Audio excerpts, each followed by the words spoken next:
30 consecutive seasons without a championship forms the statistical floor for cursed, because at least 23 of 30 current franchises have lifted the trophy within that span, and proven a title is mathematically attainable. In addition to the drought, each team must own at least 3 playoff exits decided by a final minute possession, the kind that locks heartbreak into collective memory and spikes local TV ratings for all the wrong reasons. Because raw misfortune alone can't explain decades of futility, the ledger also tracks injuries to a top 2 roster player that remove at least 10 playoff games, turning probable wins into dead ends. Draft history weighs in next. One pick inside the top 3 that becomes a below-average player by career value over replacement strongly indicates scouting or development rot.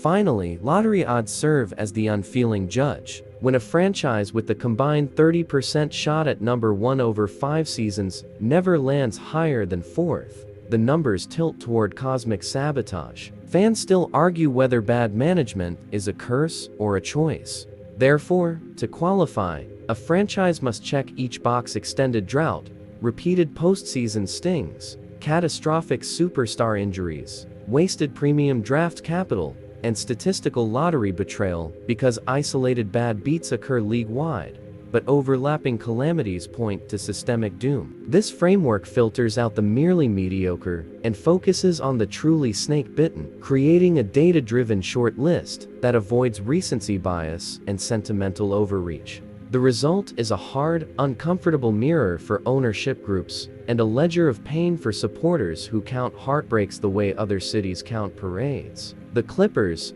first on that list, satisfy every threshold twice over and set the modern gold standard for basketball misery.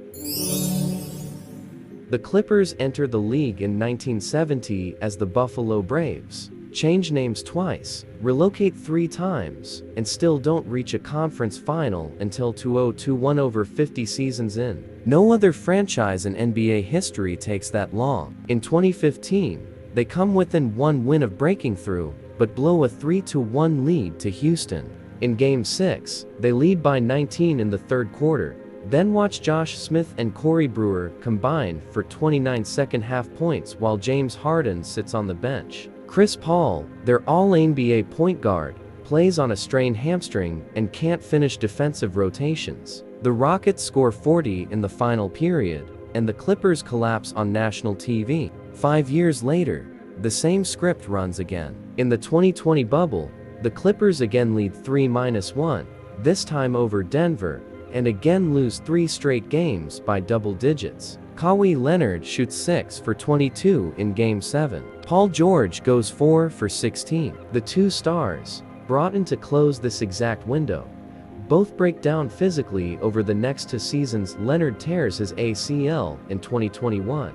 George injures his elbow in 2022, and the team never gets back to the conference finals. All of it unfolds under the shadow of the Donald Sterling scandal, the 2014 wiretap, the lifetime ban, the league forced sale to Steve Ballmer. That year, they win 57 games and enter the playoffs as contenders, only to fall in the 2nd round again. The franchise finally reaches the West Finals in 2021, but by then, Kawhi is already out, and the curse narrative cements itself. In decades of close calls and medical reports, the Clippers' failure to capitalize on multiple all-star cores, Lob City, Kawhi PG sets the standard for modern basketball futility. The franchise, now known as the Sacramento Kings, wins its only championship in 1951, back when it plays in Rochester, and the NBA has just 11 teams. 70 years later, it's the longest active title drought in league history. Since relocating to Sacramento in 1985, the team cycles through 17 head coaches and misses the playoffs 26 times in 38 seasons. From 2006 to 2022, they endure an unprecedented 16-year playoff drought, the longest in NBA history. Fan interest survives despite poor ownership, front office turnover, and constant relocation threats, including a near move to Seattle blocked in 2013. Their best shot comes in 2002, when Sacramento finishes the regular season with the NBA's best record at 61-21. In the Western Conference Finals against the Lakers, they lead the series 3-2 before Game 6 turns infamous. Los Angeles attempts 27 free throws in the fourth quarter alone, a stat that triggers widespread accusations of officiating bias. Sacramento loses the game, then the series in overtime of Game 7, where they shoot 16 of 30 from the line. The next year, Chris Webber, averaging 23.0 points and 10.5 rebounds, tears his meniscus in the second round. The roster never recovers. In 2018, with the second pick in the draft, Sacramento passes on Luka Dončić and selects Marvin Bagley III, who averages just 9.4 points in his final Kings season. Dončić becomes an All-NBA first-teamer by year 2. The mistake deepens the perception that Sacramento can't draft, can't develop, and can't compete. The Kings finally break their playoff drought in 2023, but lose to Golden State in 7 games. Their long-awaited return ends with the same result that defines their history, almost.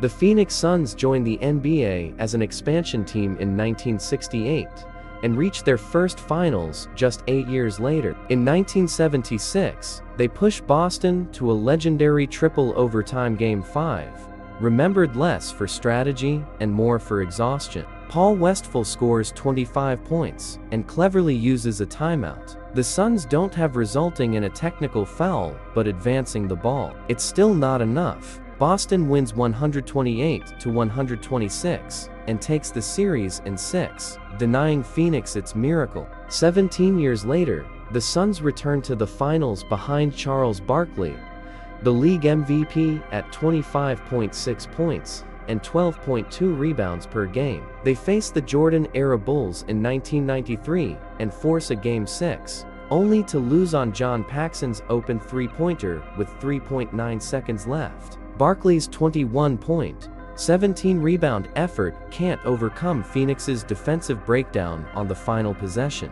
Jordan averages 41 points per game in the series, still the highest finals mark ever. In 2007, the Suns have the league's best record and a three-headed core in Nash, Amar, and Marion. But after a hard foul by Robert Horry sends Nash crashing into the scorer's table, Amar Stoudemire and Boris Diaw leave the bench, triggering automatic suspensions. The NBA enforces the rule without exception, and the Spurs win the pivotal Game 5. Some Suns fans still call it the real championship decider. They climb back in 2021, with Devin Booker and Chris Paul leading a finals charge after a 51-win regular season. The Suns go up 2-0 on Milwaukee, but lose 4 straight as Giannis Antetokounmpo averages 35.2 points and seals the series with 50 in Game 6. It marks Phoenix's third finals loss without a ring. The franchise has produced 2 MVPs: Barkley in 1993, Nash in 2005, and 2006, but none with the title. That makes the Suns the only team with multiple MVPs and 0 championships, and they're still chasing the breakthrough. The 1993 heartbreak feeds the 2007 technicality, which leads directly to 2-0-1's collapse. The New York Knicks win their last NBA championship in 1973, led by Walt Frazier and Willis Reed. Since then, they haven't returned to the top, despite being one of the league's most valuable franchises and playing in the media capital of the world. In 1985, the Knicks land Patrick Ewing with the first overall pick, the very first NBA draft lottery, prompting immediate conspiracy theories. One envelope in the tumbler appears to be bent, and some viewers claim the league intentionally rigs it to boost a struggling flagship team. The narrative cements itself. Even when the Knicks win, under a cloud.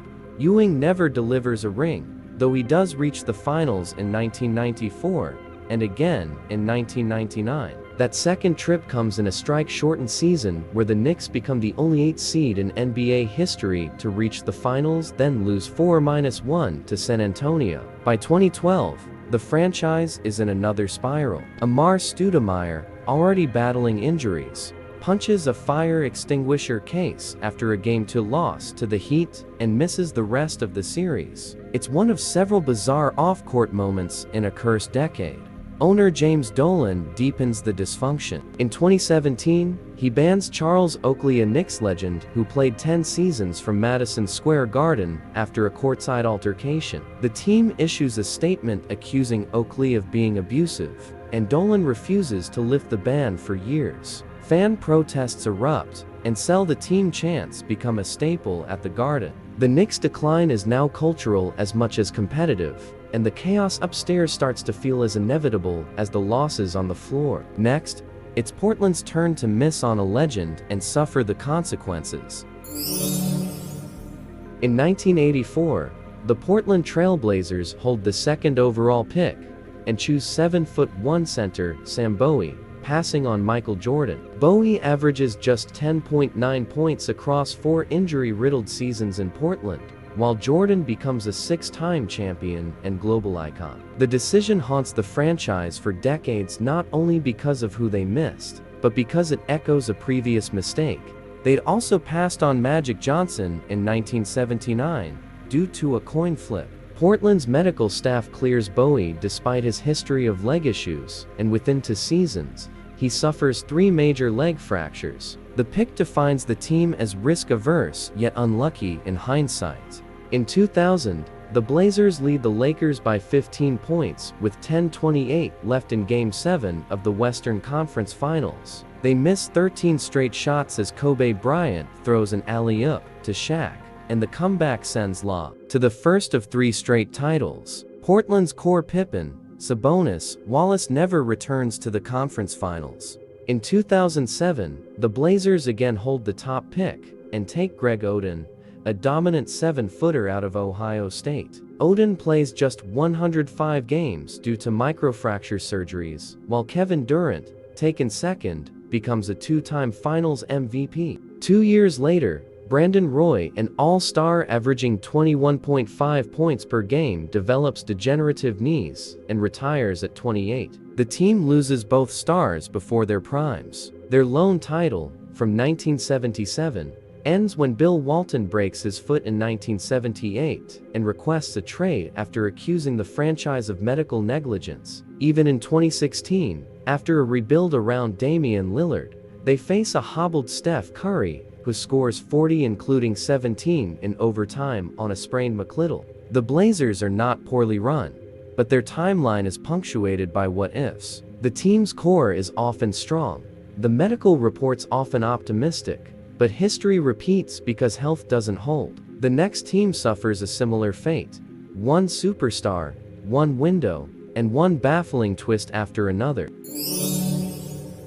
The Utah Jazz enter the 1997 and 1998 NBA Finals with 64 and 62 regular season wins, led by John Stockton and Karl Malone, 2 future Hall of Famers, combining for 51.4 points per game. But despite back-to-back MVP-level seasons from Malone, the Jazz go 0-2 in the finals, each time losing to Michael Jordan's Bulls. Game 5 of the '97 series becomes infamous. Jordan scores 38 points with a 103-degree fever in what's now known as the flu game.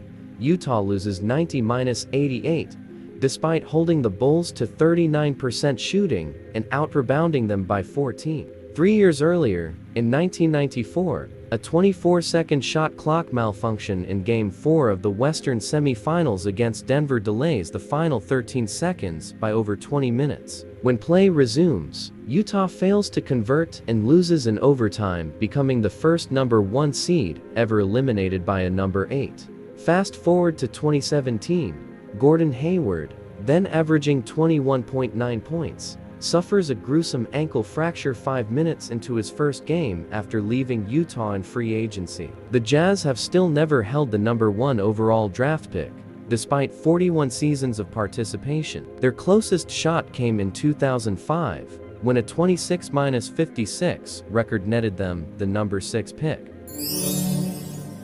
Minnesota enters the NBA in 1989, and, over 3 decades later, still holds just 1 trip to the conference finals. Their most damning misstep arrives in 1999, when the team secretly agrees to pay forward Joe Smith $86 million under the table, circumventing salary cap rules. The NBA voids the deal, fines the Wolves $5 million, and strips 5 first-round picks, 3 of which are never restored. The punishment cuts Minnesota's roster flexibility during Kevin Garnett's peak and forces them to build around one all-star with no elite help. Garnett still drags the team to 8 straight playoff appearances, culminating in a 2004 Western Conference Finals run where he averages 24 and 14. But the Wolves collapse just as quickly. From 2005 to 2018, they missed the playoffs for 13 consecutive seasons, the longest active drought in the league during that span. Ricky Rubio, drafted in 2009, finally debuts in 2011 and brings hope until an ACL tear in March 2012 derails both his season and the Wolves' momentum. The team pivots again in 2018, this time around Jimmy Butler, who publicly humiliates the starters in a now infamous practice by running scrimmages with third stringers and still dominating. He demands a trade days later, claiming a toxic culture and lack of accountability. That sequence resets another rebuild and defines Minnesota's inability to retain stars. The Timberwolves remain one of just 3 franchises with fewer than 3 total playoff series wins, and they've never held a top 3 draft pick. The Charlotte Hornets enter the NBA in 1988 as one of 4 late ATS expansion teams. Across 35 seasons, they failed to reach a single conference finals, making them the longest-running franchise in modern league history without a Final Four appearance. Their early years bring promise with the selection of Alonzo Mourning at number 2 overall in 1992, who averages 21.0 points and 10.3 rebounds as a rookie. In 1993, he buries a game-winning 20-footer to eliminate the Celtics in the first round, then forces a trade just 1 year later, citing distrust in management. Charlotte trades away its foundational big man after just 3 seasons. The franchise disappears entirely from 2002 to 2004, as the original Hornets relocate to New Orleans and the league grants Charlotte a replacement team. That new team, the Bobcats, bottoms out with a 7-59 record in 2012, the worst winning percentage in NBA history, 106. Their rebuild centers on Kemba Walker, a 6-0 scorer out of UConn, who leads them in points for 8 seasons before leaving in 2019 via sign and trade that returns only Terry Rozier. The lottery offers little help. Despite entering the top 3 draw 9 times, Charlotte never lands a top-2 pick, even with 19.9% odds in 2020. No team has stayed bad this long with so few chances to get lucky. The Hornets' persistent misfortune: player exits, front office stumbles, and lottery slides keeps them locked at the bottom of the East. Their absence from the conference finals leaves them alone among ADS expansion teams still waiting. The next cursed team also starts with promise, then watches everything unravel before the playoffs arrive. If you made it this far, you're one of the real ones. At B-Ball Decoded, we don't sugarcoat the past. We break it down, team by team, draft by draft, mistake by mistake. If you love deep NBA stories, critical breakdowns, and raw basketball truth, hit that like button, subscribe for more Team Deep Dives, and ring the notification bell so you don't miss what's coming next.